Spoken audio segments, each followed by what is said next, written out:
Quand je pense aux histoires que j'ai aimées, que j'aime encore aujourd'hui, que ce soit manga, jeux vidéo, comics, romans, je me dis que ce pourquoi je les aime est souvent pas perceptible juste par un résumé. C'est l'histoire d'un mec qui va mourir, du coup, il veut gagner plein d'argent pour sa famille, pour qu'il manque de rien après sa mort. Donc il va devenir dealer. En premier, il y a souvent les personnages.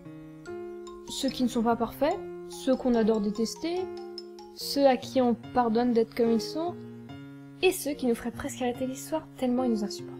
Il y a certains personnages qu'on n'a pas le droit de tuer. C'est comme ça. Jamais. D'autres, à l'inverse, pourquoi pas.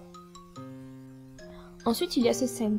Celles où tout bascule, celles qu'on n'aurait jamais imaginées comme ça, celles où tout est dit sans un mot, et celles où on se demande comment les scénaristes ont osé nous faire une chose pareille. Si j'ai bien suivi, sa femme, c'est leur fille. Ok. Après, c'est aussi un univers, avec des objets, des lieux que certains aimeraient bien retrouver chez eux, qui existent souvent en produits dérivés, faits sans trop d'amour pour l'histoire, parfois drôle, parfois joli. Ça, dans mon monde, ça ressemble à un Pikmin. Donc c'est cool. Mon appart est rempli de trucs comme ça. Une bonne histoire, c'est aussi celle dont on peut parler des heures, avec des phrases qu'on connaît par cœur, des émotions, des failles ou des contradictions. Mais si, la deuxième série, elle est mieux. Sauf le début, où on n'y comprend rien. Et dans l'autre, c'est la fin où on comprend rien. Oui, bon, ça c'est valable pour les deux. Mais quand même, la deuxième, elle est mieux.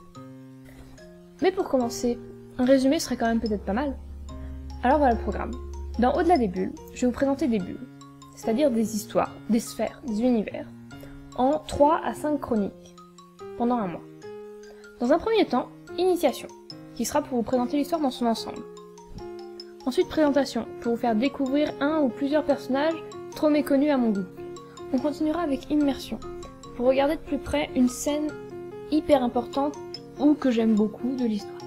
Création, pour faire entrer le monde de notre histoire dans notre monde, avec des tutoriels pour créer des objets de décoration et autres trucs.